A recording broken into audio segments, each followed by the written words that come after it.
The 2023 NBA Draft Lottery is in the books, so what does the outcome mean for the Toronto Raptors, and who can they still draft with their selection? All I know is there's an exciting player that's going to be coming to Toronto. Let's get into it.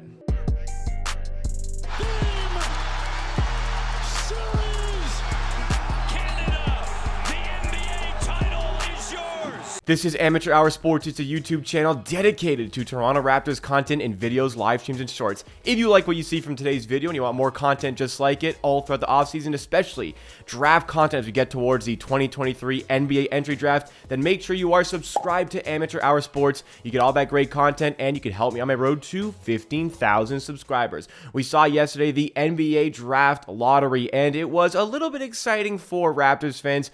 We knew there were very small percentages of actually getting to a top 4 pick, or better yet, getting to that first overall pick. But what's nice about the NBA today and the draft lottery today is that at least you can kind of go in with some sort of hope. You can at least have that little ounce, that little speck of hope that maybe something goes your way. I mean, a couple of years ago, the Raptors were in the NBA draft lottery. They had the 7th best odds to get that first overall pick and ended up moving into the top 4, which was very nice to see. But this year, no dice. The Raptors had about a 93% chance to end up with a 13th overall pick. They actually had a 4.7% chance to go into the top 4. Only a 1% chance to actually land that first overall pick. So it was no surprise when Mark Tatum announced that the Raptors will be drafting 13th overall. And this is a product of the Raptors and the decisions that they made over the course of the season, more specifically at the NBA trade deadline, where fans like myself were a little bit more interested in the team taking a step back, focusing on that draft pick, but instead they decided to go all out for it on the season. Not really all out, but go a little bit in on the season. Try to get as many wins as possible with a realistic trade at that trade deadline.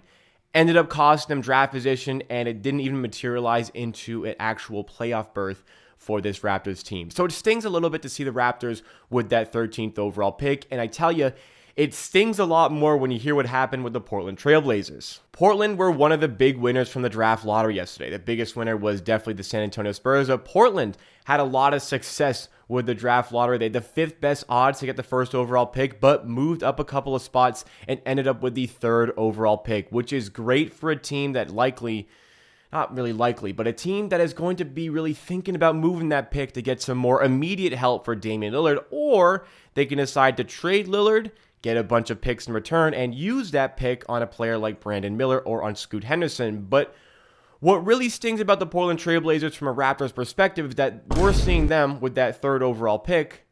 The Portland Trail Blazers had a better record than the Raptors at the trade deadline. A better record than the Raptors. We ended up missing the playoffs, getting the 13th pick. They completely dismantled their team. They completely went the way of the tank, ended up with the 5th best odds, and got that lottery luck on their side. It's really easy to say in hindsight what would have been the right decision for the Raptors, but here we are today. What can we actually do with this 13th overall pick now? The 13th overall pick, there's still some decent players available for the Raptors to take on in this position. It's not going to be quite as good as a top 10 pick, but hey, there's still going to be some good players available. The Raptors have a knack for finding good talent in the draft. We just haven't really had lottery picks in the past. I mean, the lottery picks that we have had in the recent past, we've had a considerable amount of success with those. Most recently, it has been with Scottie Barnes. But in these positions, it can be a little bit more tricky. Draft position is so essential. Even moving up 1 spot, 2 spots can make a big difference. If you take all of the NBA draft picks over time, over the entire history of the NBA, if you take every draft pick, the average wins above replacement is always a little bit higher every position. Every single spot lower,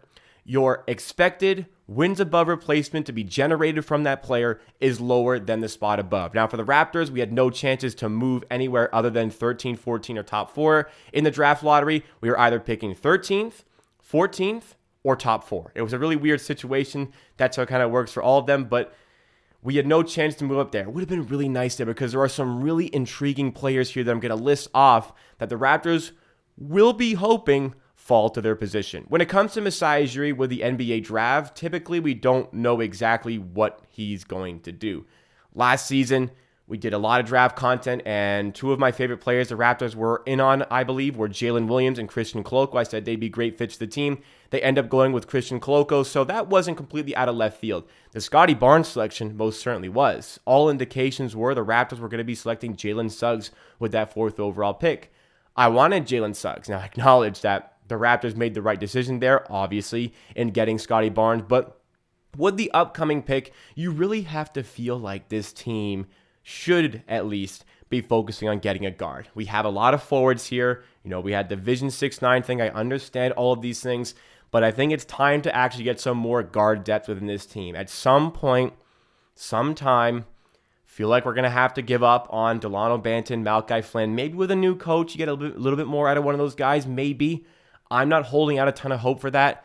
Fred VanVleet, yeah, he was here last season. He might not be here next season. Gary Trent, yeah, he was here this season. He might not be here next season. It's time to get some more guard depth and time to start building up your guard selection. And I think there's a bunch of players that could immediately come in and help this team. Most notably, the players that I'm looking at for this 13th overall pick. And if you've been watching my screens, you've been watching some of my videos from a while ago, you know how much I'm invested in Cason Wallace, a point guard out of the University of Kentucky, 6'4", excellent defender, great at initiating the offense, decently explosive, good at setting up teammates, good decision maker, great ball IQ, and has a decent pull-up jumper that can really develop for the NBA level. There are a ton of great attributes and qualities that Cason Wallace could provide to this team, and had a decent performance or two at the NCAA tournament, March Madness as well, which unfortunately might boost his stock a little bit. I've seen over the last couple of months, his stock is slightly increasing little bit by little bit, so it's unfortunate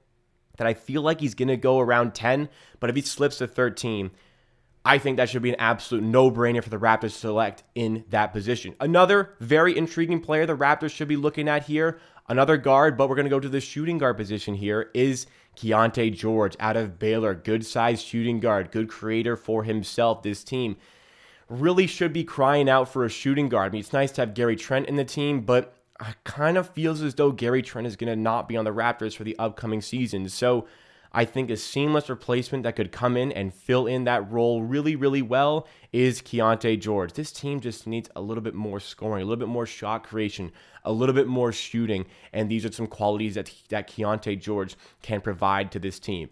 Another shooting guard who has had his draft stock rise up over the last couple of months, especially with the phenomenal performances of UConn on the way to that NCAA championship. And here was a player who was a big part in that, Jordan Hawkins, another player who can score, another player who can shoot, who can create.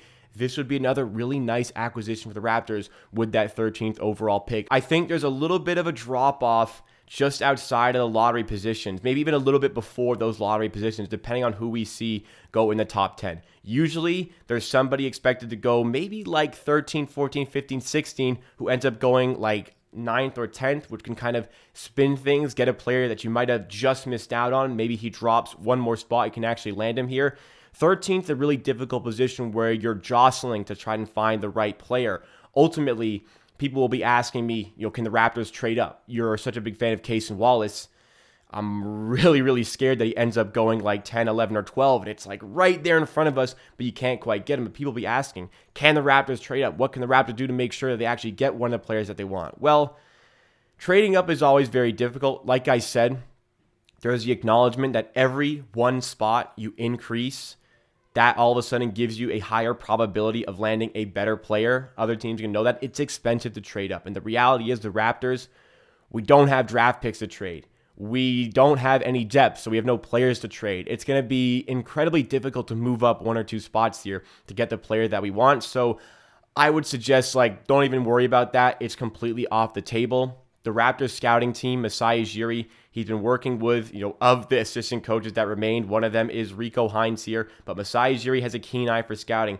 Bobby Webster seems to have a keen eye for scouting as well. There are going to be good players still who fall to 13. The Raptors are going to be doing their homework to make sure it's the right talent level for this team, and also hopefully there's just a little bit of thought that goes into the fit for the player, because you'd hope with this 13th overall pick, you bring in a player who is going to help your team from day one. Maybe not be a starter, maybe not be playing, 35 minutes a game, but can he at least be a key player off the bench? Maybe he is one of the stars of your team. that is not completely out of the equation for a 13th overall pick. So we have a lottery pick. We can find some talent. Let's go and get a quality player. As far as trading up goes, hey, maybe Portland at 3rd overall are going to be looking to move that pick, get some help for Dame. Maybe OG Anunoby or Pascal Siakam could be enticing enough for that 3rd overall pick. But that's a topic that we're going to be covering in a video on this channel later in the week. But next month, in the month of June, as we get ready for that June 22nd draft day, I'm going to be doing so many draft profiles for players who could end up right around the 13th position for the Raptors to take. So on draft night, you know exactly what you need to know about the player the Raptors select because you watch my videos and you know all about these players in those specific areas. Make sure you subscribe to the channel so you don't miss out on any of that content. Also, drop a like if you did enjoy. Also, check out the links in the description to the Queensway Automotive Group to sort out all of your automotive needs. And I'll see you next time for another video.